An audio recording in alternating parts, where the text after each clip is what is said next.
27 नवंबर 2024 को जैसे ही इजराइल और हिजबुल्लाह के बीच युद्ध विराम हुआ, वैसे ही सीरिया में विद्रोही गुटों ने असद सरकार के खिलाफ जंग का ऐलान कर दिया। पिछले एक दशक से शांत बैठे इन विद्रोही समूहों के लिए असद सरकार को उखाड़ फेंकने का ये सबसे बड़ा मौका था, क्योंकि सीरिया में ईरान के समर्थन वाले मिलिशिया ग्रुप भी कमजोर हो गए हैं, क्योंकि इजराइल के साथ युद्ध में लेबनान के भीतर और सीरिया में हिजबुल्लाह काफी कमजोर पड़ चुका है। वहीं ईरान के कई कमांडरों को इजराइल ने ढेर कर दिया है। दूसरी तरफ रूस का सारा ध्यान यूक्रेन की तरफ है और यही वजह है कि मौका देखते हुए हयात तहरीर अल शाम यानी HTS ने अलेप्पो, हमा और इदलिब पर धावा बोल दिया।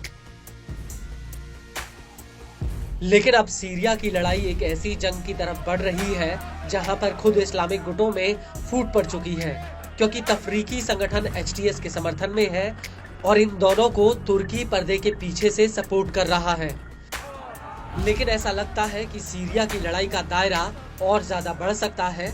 वो इसलिए क्योंकि सीरिया के सशस्त्र विपक्षी नेता अबू मोहम्मद अल गोलानी ने इराक के PM मोहम्मद शिया अल सुदानी से गुजारिश की है कि वो इराक में ईरान समर्थित पॉपुलर मोबिलाइजेशन फोर्स यानी PMF को सीरिया में हस्तक्षेप न करने दें।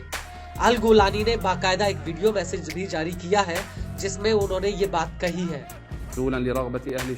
हम इराकी राजनेताओं और मोहम्मद शिया अल सुदानी से आग्रह और आशा करते हैं कि वो सीरिया में जो कुछ हो रहा है उसमें इराकी हशद अल शाबी के हस्तक्षेप को रोकने के लिए अपना कर्तव्य निभाएं।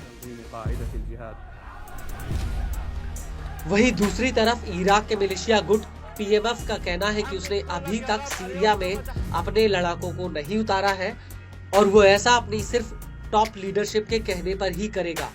हालांकि हाल ही में न्यूज एजेंसी रॉयटर्स ने अपनी एक रिपोर्ट में कहा था कि PMF ने सीरिया में हजारों लड़ाके तैनात किए हैं ताकि असद सरकार को विद्रोहियों से बचाया जा सके। हालांकि PMF को लेकर अल गोलानी का कहना है कि सीरिया की लड़ाई इराक तक नहीं जाएगी और हम मौजूदा सरकार को हटाकर इराक के साथ रणनीतिक और आर्थिक रिश्ते बनाना चाहते हैं। आपको इस सब के बीच ये भी बता दें कि अबू मोहम्मद अल गोलानी अल कायदा का पहले चीफ रह चुका है और वो पिछले कई सालों से अंडरग्राउंड था। हालांकि वो साल 2016 तक अल कायदा से जुड़ा रहा और इसके बाद उसकी अगुवाई में HTS का गठन हुआ, जिसे पहले नुसरा फ्रंट के नाम से जाना जाता था और नुसरा फ्रंट बनने से पहले गुलानी अल कायदा की तरफ से इराक में लड़ चुका है। वो 5 साल तक लगातार अमेरिका की जेल में रहा। अमेरिका ने साल 2013 में अल गुलानी को एक आतंकी का दर्जा दिया था और अल कायदा ने उसे सीरिया में असद सरकार को उखाड़ने के लिए लगाया था ताकि सीरिया में शरिया कानून की स्थापना हो सके। और इसके बाद से ही नुसरा फ्रंट ने सीरिया में कई आत्मघाती हमले किए हैं जिसमें कई लोगों की जान तक चली गई। आपको बता दें कि सीरिया में HTS को तुर्की और सीरिया के विपक्ष का समर्थन हासिल है।